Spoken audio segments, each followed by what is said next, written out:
ओम नमः शिवाय। सावन के इस पवित्र महीने में अगर आप शिव पुराण सुनते या पढ़ते हैं तो ऐसी मान्यता है और लोग भी कहते हैं कि आपकी मनोकामनाएं पूर्ण होती हैं। तो आज हम श्री शिव पुराण के श्री कैलाश संहिता प्रारंभ पढ़ने जा रहे हैं। श्री कैलाश संहिता प्रारंभ। जो प्रधान प्रकृति और पुरुष के सृष्टि, पालन और संहार के कारण हैं, उस पार्वती देवी एवं देवादिदेव भगवान शिव को उनके गण एवं पुत्रों सहित बारंबार प्रणाम। प्रथम अध्याय। व्यास जी एवं शौनक जी की वार्ता। ऋषियों ने कहा, हे महामुने, आपने हम पर कृपा करके हमें उमा संहिता सुनाई। अब आप हम पर कृपा कर हमें शिव तत्व को बढ़ाने वाली परम दिव्य एवं कल्याणकारी कैलाश संहिता सुनाइए। तब ऋषियों की प्रार्थना सुनकर व्यास जी बोले, ऋषिगण, एक बार हिमालय पर निवास करते वाले ऋषि मुनियों ने काशीपुरी के दर्शन का विचार किया और विश्वेश्वर का दर्शन करने हेतु वहां पहुंच गए।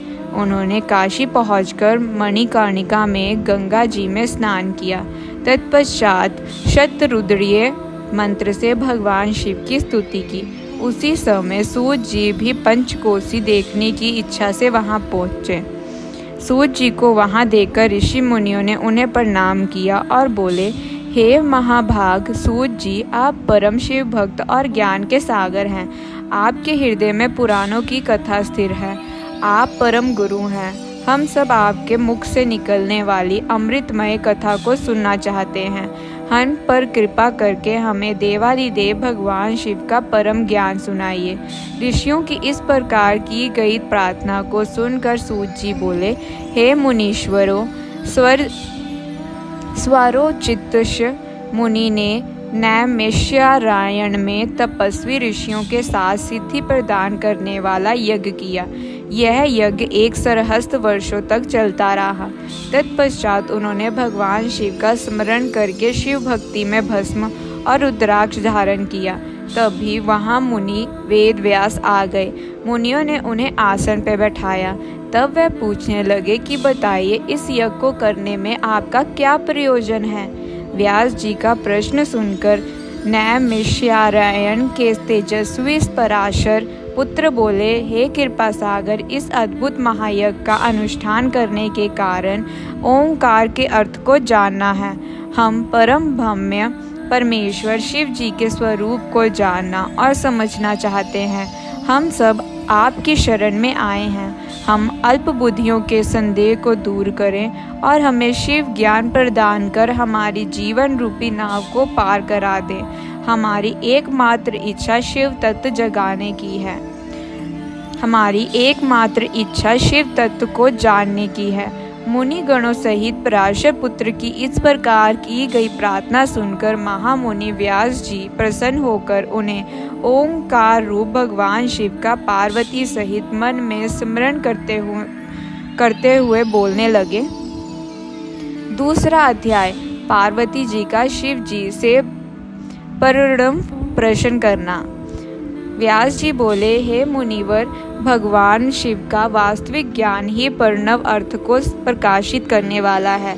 शिव जी का यह ज्ञान उसी को प्राप्त होता है जिस पर शिव जी की विशेष कृपा होती है। प्राचीन समय में दाक्षायणी सती ने अपने पति भगवान शिव की निंदा सुनकर अपना शरीर त्याग दिया था। उन्होंने हिमालय के घर जन्म लिया। देव ऋषि नारद की प्रेरणा से शिव जी की तपस्या कर उन्हें प्रसन्न कर पति रूप में प्राप्त किया। एक दिन भगवान शिव देवी पार्वती के साथ कैलाश पर्वत पर बैठे हुए थे। देवी पार्वती ने शिव जी से कहा, हे देव, आप मुझे मंत्र दीक्षा देकर विशुद्ध तत्व प्रदान करें। श्री पार्वती जी के वचन सुनकर शिव जी बोले, देवी, मैं आपकी इच्छा अवश्य पूरी करूँगा। यह कहकर उन्होंने पार्वती जी को प्रणव मंत्र प्रदान किया, परंतु देवी इससे संतुष्ट नहीं हुई और बोली, प्रभु, आपने मुझे ओंकार रहित उपदेश दिया है।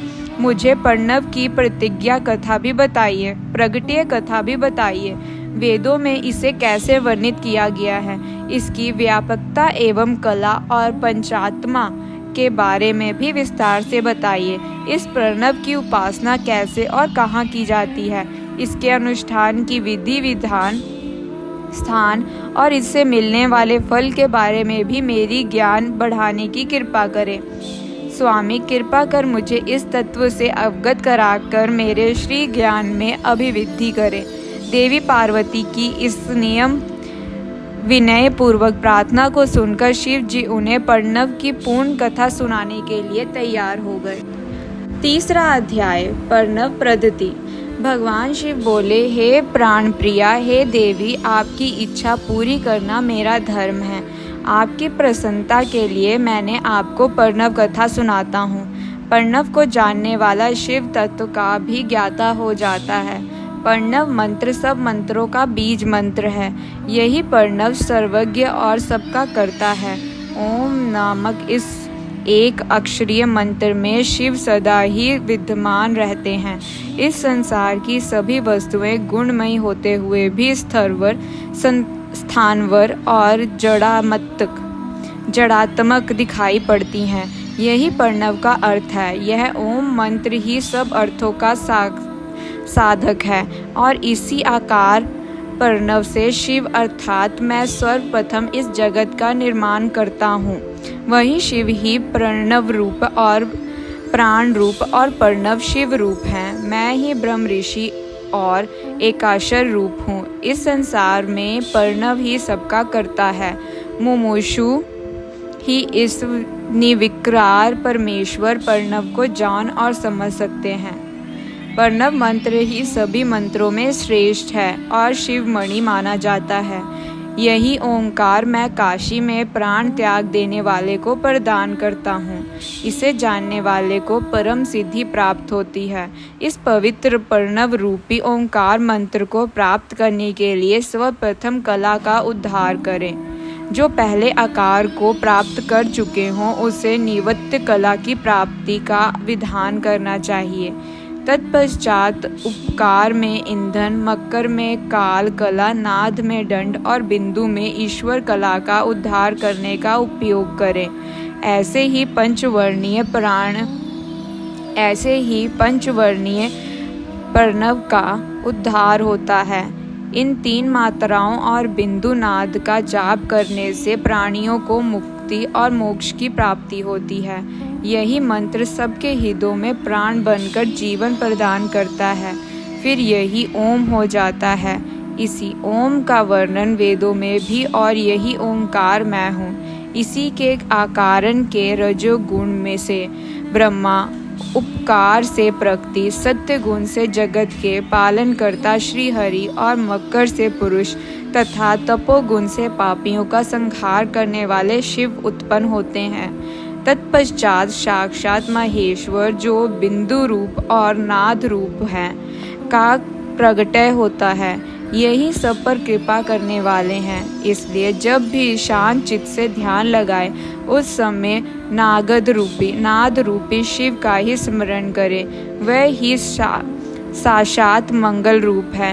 यह शिव ही सर्वज्ञ, सत्य के कर्ता, सवेश, निर्मल, अविनाशी, आदित्य और परम ब्रह्मा है। वही व्यापक है और हर जगह स्थित है। इसलिए हमेशा सद, वामदेव, घोर पुरुष, ईशान नामक ब्रह्म स्वरूप का ही स्मरण करें। यही मेरी मूर्ति है। यही प्रणव मंत्र की उत्पत्ति और पद्धति है।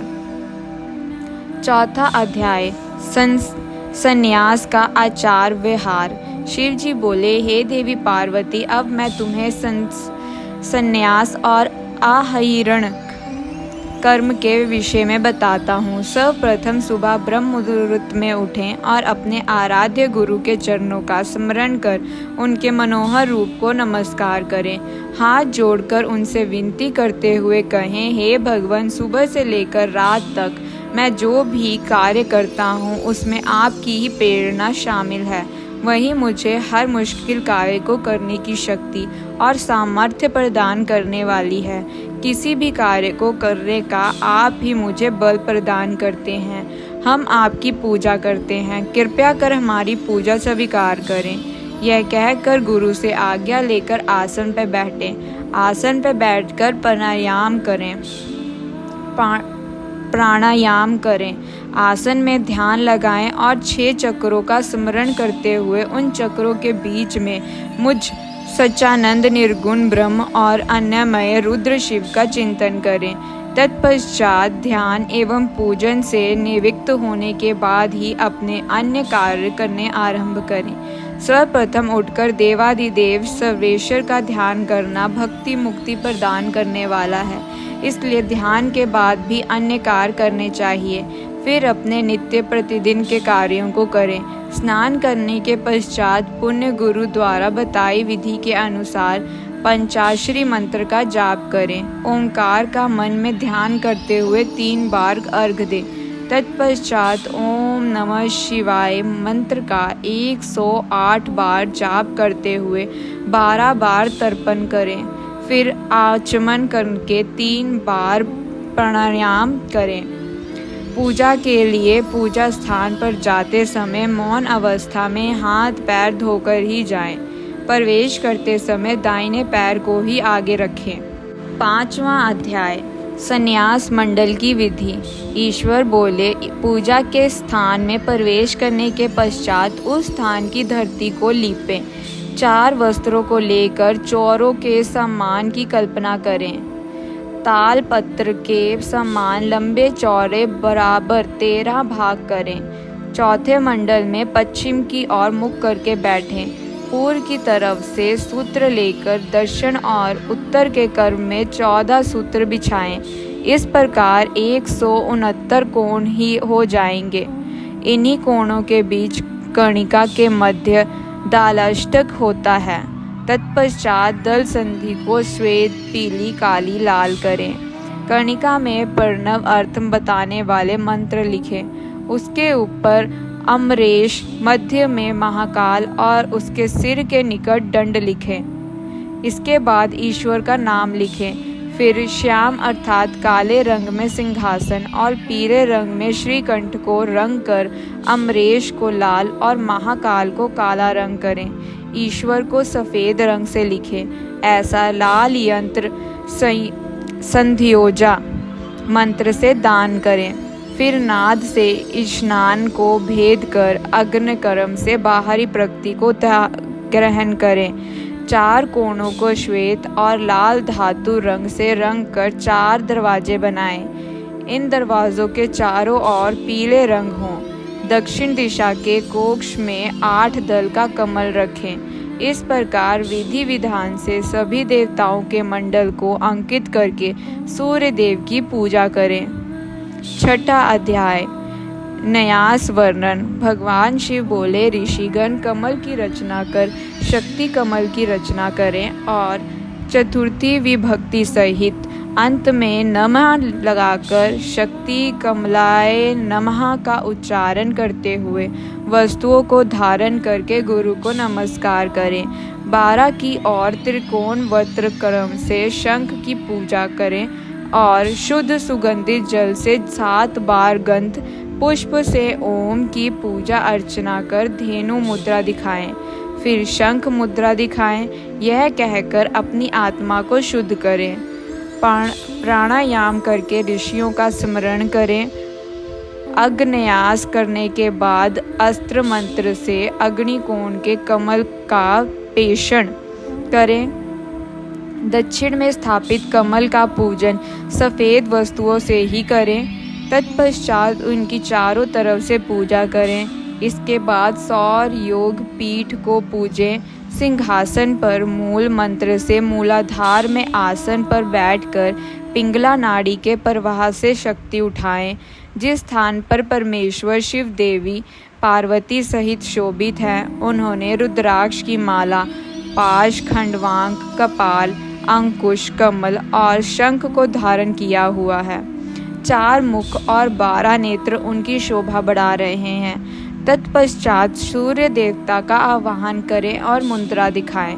फिर बीज मंत्रों से अंगन्यास करें। अग्नि, ईश्वर, राक्षस और वासु की 4 मूर्तियां बनाकर उनका पूजन करें। पूर्व से लेकर उत्तर में मूल कमल दल से आदित्य, भास्कर, भानु और रवि के नाम से कर्मक्ष, सूर्य, ब्रह्मा, विष्णु, महेश और स्नान का पूजन करें। फिर शिव भक्ति में रत हो उनका स्मरण कर भस्म धारण करें।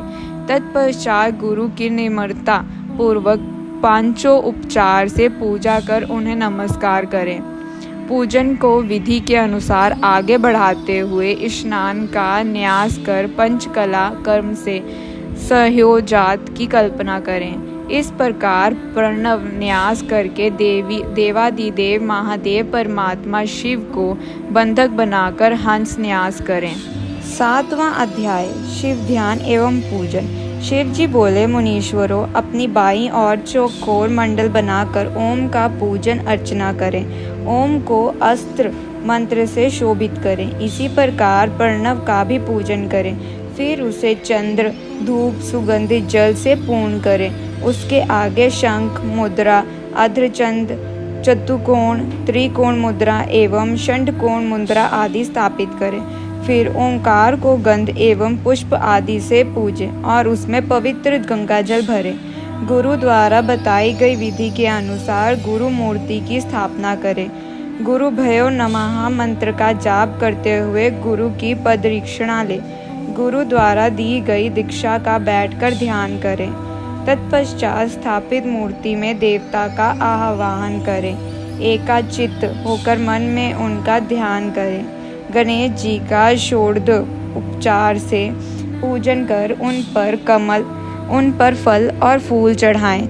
नमस्कार कर स्कंद को पूजें और गगने मंडल में सूर्य चंद्रमा का ध्यान करें। कमल के आसनों पर सुंदर सफ़ेद पुष्प रखें और ओंकार सहित चतुर्थी विभक्ति के अंत में नमः लगाकर मंत्र बोलते हुए सविधि स्नान आदि पांच ब्रह्म की पूजा अर्चना करें। इसके बाद देवी गौरी की पूजा करें।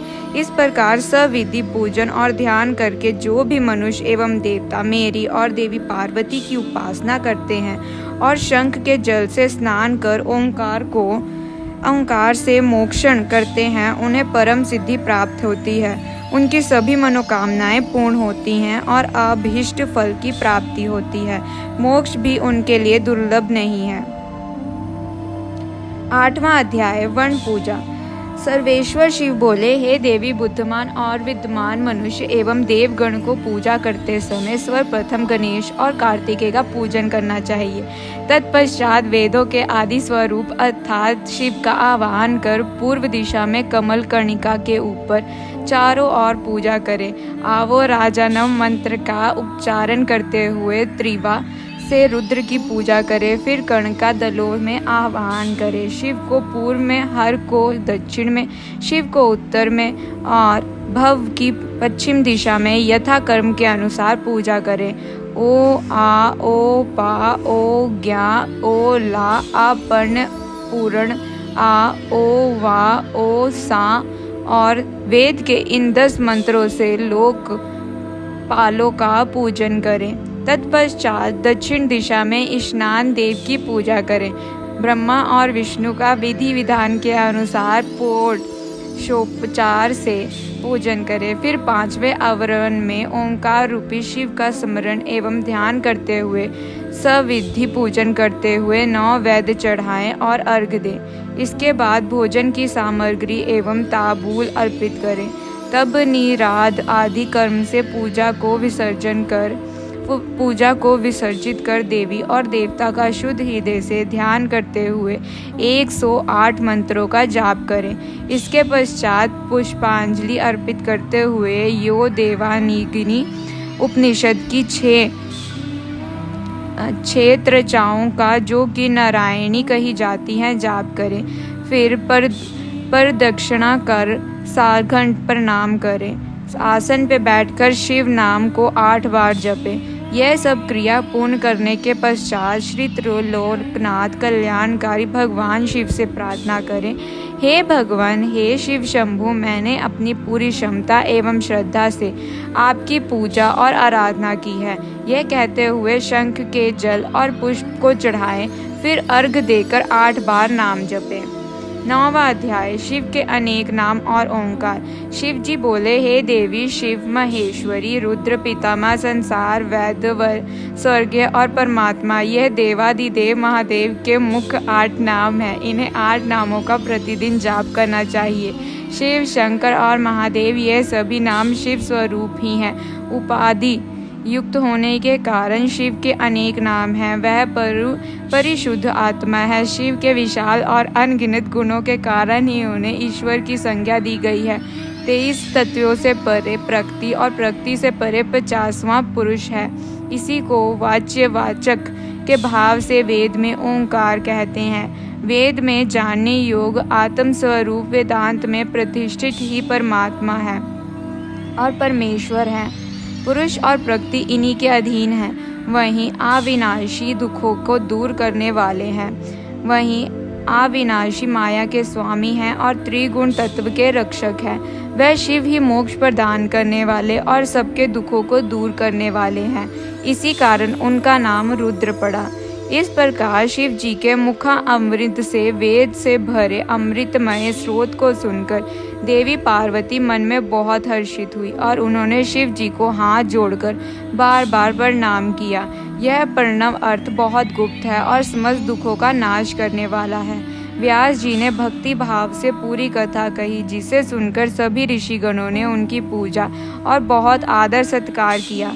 तब प्रसन्न हो ऋषियों ने अनेक अनुष्ठान किए। फिर व्यास जी कैलाश पर्वत को चल गए। ऋषिगण अपने आराध्य भगवान शिव का ध्यान करने लगे। यह कथा देवी पार्वती ने स्कंद को, स्कंद ने नंदी को, नंदी ने सनत कुमार जी को और उन्होंने महर्षि वेद व्यास जी को सुनाई। यह कहकर पुराण वेत्ता गुरु सूत जी पुण्य तीर्थ यात्रा पर चल पड़े। 10वां अध्याय सूतो उपदेश वर्णन। व्यास जी बोले, ऋषिगण सूत जी के वहां से चले जाने के पश्चात सभी मुनिगण आपस में बोले कि हमने वामदेव के बारे में कुछ भी नहीं पूछा। तब चिंतित मुनि बोले कि अब तो पता नहीं कब उनके दर्शन संभव हो सकेंगे। यही सब सोचते हुए मुनिगण अपनी योग आराधना में लग गए। संवंतर के पश्चात सूत जी पूर्ण काशी आए। उन्होंने वहां देखकर सभी मुनिगण बहुत प्रसन्न हुए। वह सब सूत जी की आराधना करने लगे। तब प्रसन्न होकर सूत जी बोले, ऋषिगण, आपको प्रणव का उपदेश देकर जब मैं तीर्थ यात्रा पे निकला तो मैंने दक्षिण सागर के तट पर देवी शिवा का पूजन किया। इसके पश्चात कालहस्त शैल पर सवर्ण मुखरा में स्नान किया। फिर मैंने देवादिदेव महादेव जी का स्मरण कर उनका पूजन किया। शिव जी के 5 सिर वाले अद्भुत रूप के दर्शन करने से सारे पाप नष्ट हो जाते हैं। शिव जी का पूजन करने के बाद मैंने दक्षिण भाग में स्थित देवी पार्वती का पूजन किया। उसके बाद मैंने एक सरहस्त अर्थात 108 बार पंचाक्षरी विद्या का जाप किया। फिर उनकी प्रदक्षिणा कर नमस्कार किया। इस प्रकार मैं कालहित नामक क्षेत्र की प्रदक्षिणा प्रतिदिन करते हुए वहीं निवास करने लगा। मैं वहां पर 4 महीने रहा। तब मुझ पर महाज्ञानमयी परसून कालिका की कृपा दृष्टि हुई और उनका प्रसाद मुझे मिला। तत्पश्चात देवादिदेव शिव शिवा को प्रणाम कर उनकी 12 बार प्रदक्षिणा करके मैं यहाँ आया हूँ। हे ऋषिगण, आप मुझे बताइए कि मैं आपके लिए क्या करूँ। 11वां अध्याय वामदेव द्वारा ब्रह्म निरूपण। ऋषि बोले, महाभाग सूत जी, हम सभी वामदेव के बारे में जानना चाहते हैं। कृपया कर हमें उनके बारे में बताइए। तब ऋषिगणों की जिज्ञासा शांत करने हेतु सूत जी बोले, हे मुनि श्रेष्ठों, पहले मनवंतर में वामदेव नामक एक महामुनि हुए। वामदेव को गर्भ से उत्पन्न होने से पूर्व ही शिव ज्ञान प्राप्त था। वह सबके जन्म कर्म को जानने वाले थे। वामदेव मुनि सदा अपने शरीर पर भस्म लगाकर और सिर पर जटा धारण किए रहते थे। वह शांत और अहंकार रहित थे और सदा योग, ध्यान और ब्रह्म में लीन रहते थे। एक बार वामदेव ने दक्षिण शिखर पर जाकर शिव जी के पुत्र स्कंद से भेंट की। उस समय स्कंद का रूप सूर्य के समान तेजोदीप्ति होकर प्रकाशित हो रहा था। उनकी 4 भुजाएं थी और वो मोर पर बैठे हुए थे। उन्हें देखकर मुनि वामदेव ने हाथ जोड़कर उन्हें प्रणाम किया और उनकी बहुत स्तुति की। इससे प्रसन्न होकर शिव जी के पुत्र स्कंद बोले, हे महामुनि, मैं आपकी इस स्तुति से बहुत संतुष्ट हूँ। आप जैसा मुनि सदा दूसरों के हित के लिए ही कार्य करते हैं। आपकी जो इच्छा हो कहिए, मैं उसे अवश्य ही पूरा करूँगा। तब वामदेव जी स्कंद से बोले, भगवान, आप सब कुछ जानने वाले और सबके कर्ता हैं। आपके दर्शनों से ही मेरी सभी कामनाएं पूर्ण हो गई। मैं भला आपके गुणों का वर्णन कैसे कर सकता हूँ। आप तो साक्षात परमेश्वर वाचक देव पशुपति वाच्य हैं। वह सभी के पाप मोचन है। प्रणव मंत्र द्वारा त्रिलोकनाथ भगवान शिव का ध्यान करने से सारे पाप नष्ट हो जाते हैं। ओंकार सर्व स्वरूप है और ओम सबकी स्तुति और ब्रह्मा स्वरूप है। प्रभु, मेरे दृष्टिकोण से इस संसार में शिव जी के समान कोई नहीं है। वह ही समाविष्ट और वैशिष्ट स्वरूप है। 12वां अध्याय। साक्षात शिव स्वरूप ही प्रणव है। स्कंद जी बोले, हे वाम जी, आप धन्य हैं। आप परम शिव भक्त और शिव तत्व ज्ञान जानने वालों में श्रेष्ठ हैं। इस संसार में जीव माया से मोहित होकर परमेश्वर के स्वरूप को नहीं समझ पाते। प्रणव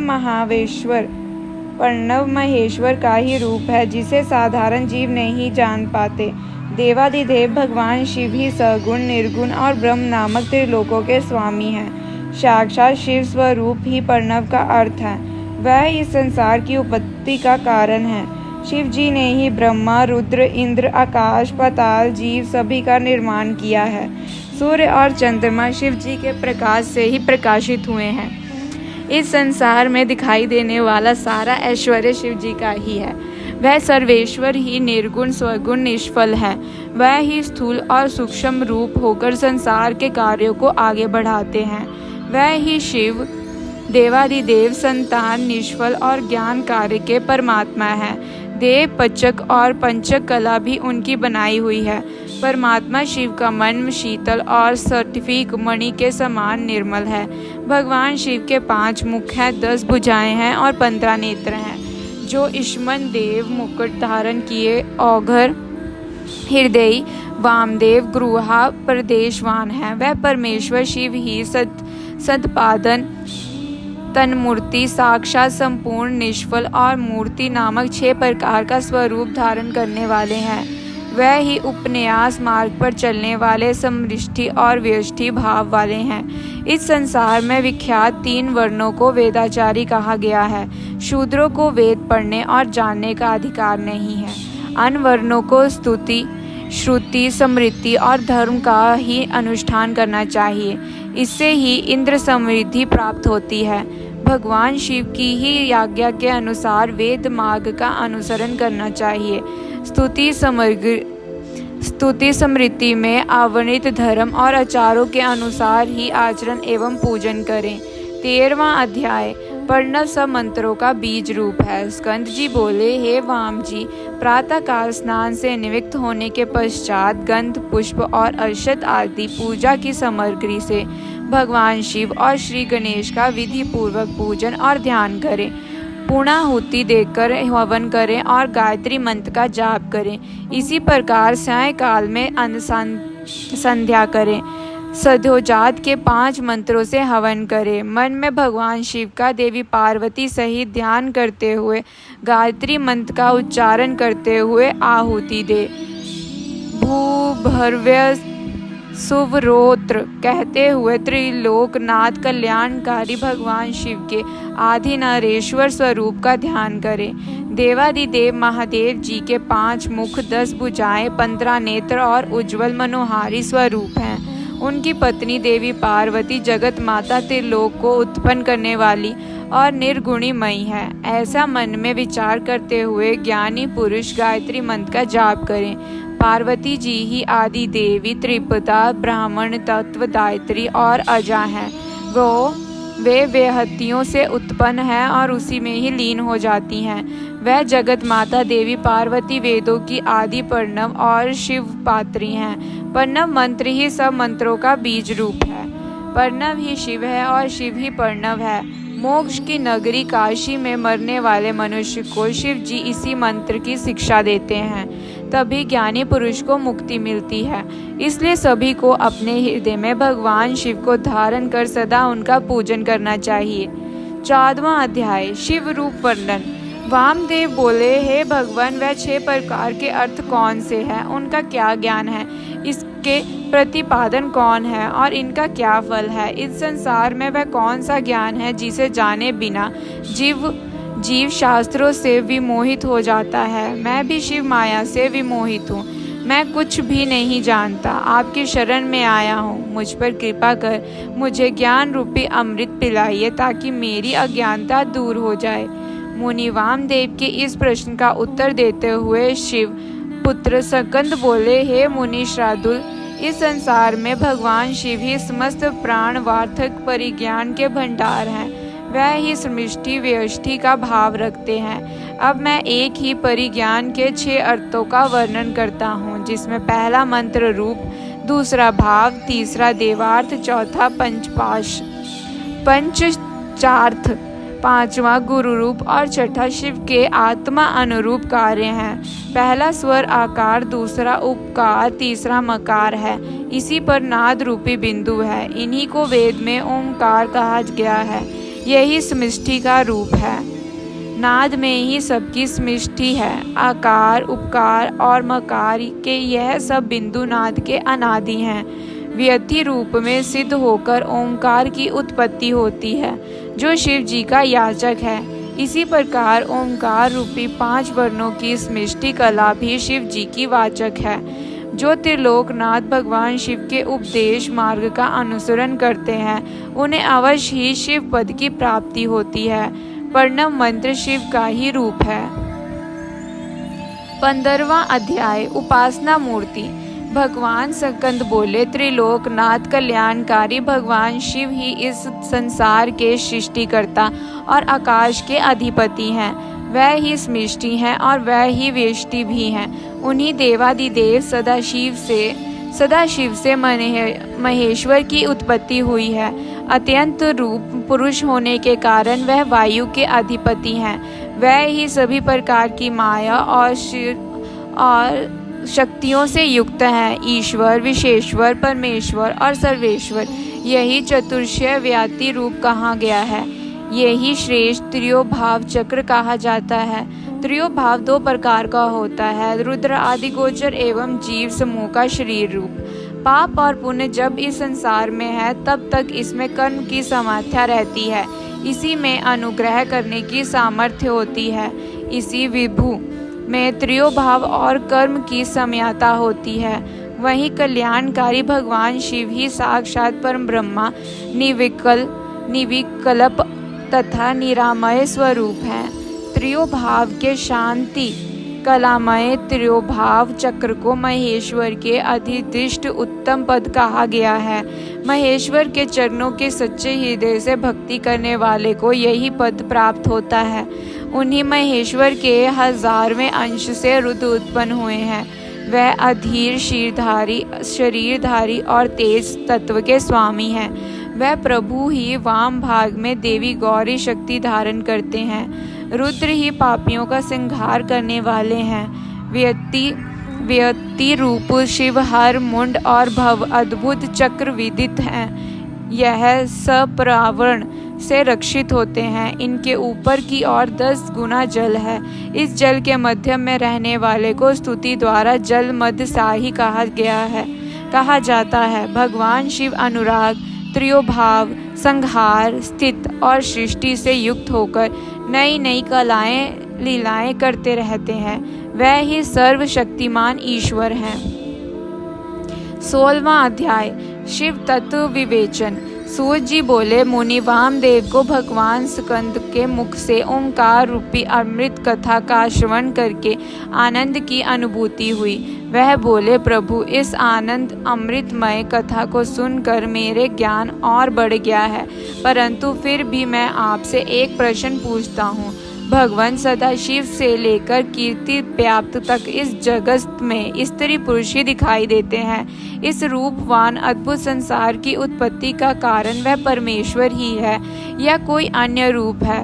विद्वान और शास्त्रों के अनुसार उनके अनेक प्रकार का वर्णन करते हैं।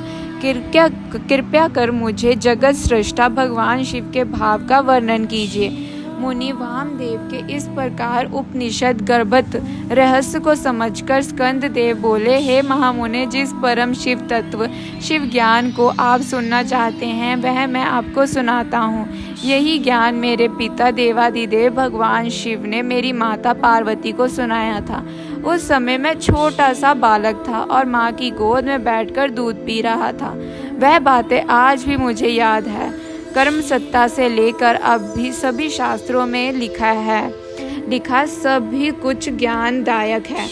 आप जैसे ज्ञानी पुरुष ही इतना कुछ जानते हुए भी भगवान शिव के विषय में और अधिक जानने की जिज्ञासा रखते हैं, परंतु मूर्ख और अज्ञानी पुरुष हो तो सब कुछ जानते हैं और समझते हुए भी ईश्वर के स्वरूप से इनकार कर देते हैं। परमेश्वर परमात्मा को जानना एवं उन्हें पहचानने में कोई संदेह एवं परेशानी नहीं है। वह स्त्री पुरुष के रूप में विश्व के सामने प्रत्यक्ष दिखाई देते हैं। श्रुतियों ने भी कहा है कि सच्चानंद पर